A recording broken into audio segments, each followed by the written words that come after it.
আগামী 22 তারিখেই কেন সংহতি মিছিল, কেন 22 তারিখটাকেই টার্গেট, কেন সেদিন ব্লকে ব্লকে মিছিল করে সবাইকে এনগেজ করে রাখার এই চেষ্টা? না দেখুন, এনগেজ উনি করলে হবে? রামের ইচ্ছায় সব হচ্ছে।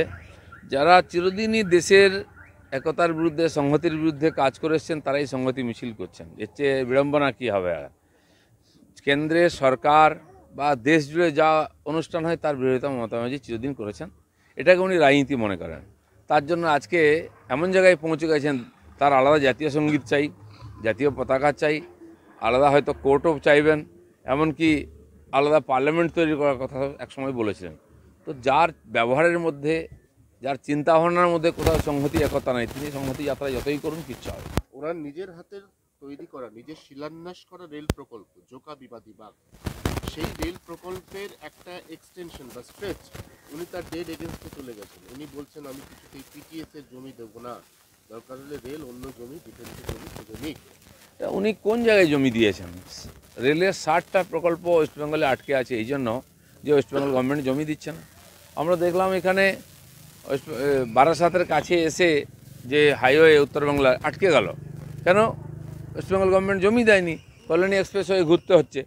তো এখানে রাস্তাঘাট করবেও না, করতে দেবে না, রেল লাইন পাততে দেবে না, অথচ গরিব মানুষ নাকি পশ্চিমবাংলায় রেল চাই। এখানে মমতা ব্যানার্জি কখনো উন্নয়ন নিয়ে ভাবেন না, কেবল রাজনীতি নিয়েই ভাবেন।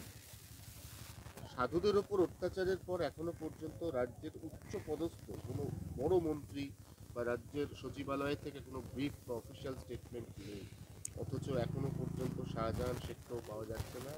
শুনুন, সাধু সন্তদের উপর আক্রমণ হওয়া বা হিন্দু সমাজের উপর আক্রমণ হওয়াটা এখানে নতুন কিছু না, এটাই ওনাদের রাজনীতি।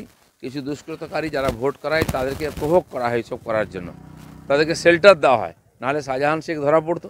আর এই যারা সাধু সন্তদের অপমান করেছে তাদের পশ্চিমবাংলার উপরের লোকের যে চিন্তাভাবনা ছিল, যে ধারণা ছিল, সেটা পাল্টে যাচ্ছে।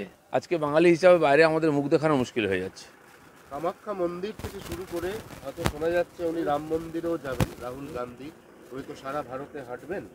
কিন্তু এখানে কংগ্রেসের যে অভ্যন্তরীণ রিপোর্ট তাতে বলা হয়েছে বিজেপি কিন্তু বিষয়টা নিয়ে অন্য মাত্রায় তুলে দিয়েছে এবং 22 তারিখ শিব মন্দিরও দর্শন করবে। দেখুন, রাম মন্দির কেবল বিজেপির নয়, সারা দেশের, বিশ্বের। আর 500 বছর ধরে আমাদের পূর্বপুরুষরা আন্দোলন করেছেন এই স্বাভিমান আর রক্ষার জন্য, মানে নিজের পরিচিতি সংস্কারকে রক্ষার জন্য। তার একটা সফলতম আজকে অভিযান সফল হচ্ছে, এটা সারা দেশের কাছে গর্বের। বিজেপি, আমরা স্বাভাবিকভাবে আমাদের সংস্কার হচ্ছে এখানকার সনাতনী সংস্কার, ভারতীয় সংস্কার, সেটার জন্য আমরা এর সঙ্গে যুক্ত হয়েছি। আর যারা আয়োজক তারা আমাদের আমন্ত্রণ করেছেন, তাই আমরা সর্বত সাহায্য করছি। বাকিরা কেন পাচ্ছে না আমি বুঝতে পারছি না। নিজের জায়গায় রাম মন্দির তৈরি করবেন, জগন্নাথ মন্দির তৈরি করবেন, আর ওখানে রাম মন্দির ডাকলে আসবেন না? এত মুসলিম ভোটের ভয়।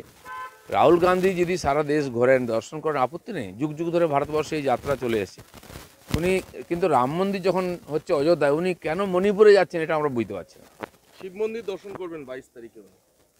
অবশ্যই কামাখ্যা দর্শন করুন, দ্বাদশ জ্যোতির্লিঙ্গ 51 পীঠ ঘুরুন, তাতে হয়তো ভারতকে জানতে পারবেন, ভারতীয় সংস্কৃতি জানতে পারবেন। তখন আর কোর্টের উপরে তাকে পৈতে নিয়ে ঘুরে বেড়াতে হবে না। শাসক দলের দাদাগিরি, নবদ্বীপ বিদ্যাসাগর কলেজে এবিভিপি কার্যকর্তা ও সাধারণ ছাত্রছাত্রীদের উপর টিএমসির দ্বারা আক্রমণ, কি বলবেন?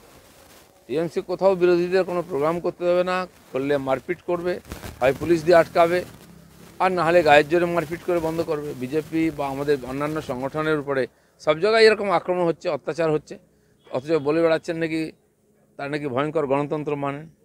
আদালতের নির্দেশ অনুযায়ী আজ শাহজাহানকে গ্রেফতারের নির্দেশ দিয়েছে, আদৌ কি পুলিশ মানবে আদালতের নির্দেশ, নাকি কোনো অশিলায় এড়িয়ে যাবে শাহজাহান? দেখা যাক, আদালত বলুক না বলুক, এরকম যে অপরাধী তাকে তো অ্যারেস্ট করা উচিত। বহু লোককে খুন করেছে, বহু অত্যাচার করেছে, লুটপাট, ওখানে একদম মুক্তাঞ্চল তৈরি করেছে। এই ধরনের লোক যদি সমাজে থাকে, সমাজে কোনো শান্তি শৃঙ্খলা আসবে না, আর মানুষ নিশ্চিন্তে ঘোরাফেরাও করতে পারবে না।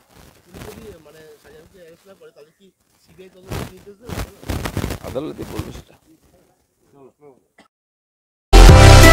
সুলভ সঠিক চিকিৎসার একমাত্র প্রতিষ্ঠান বিবেকানন্দ হসপিটাল। 24 ঘন্টা emergency service, blood bank, trauma care.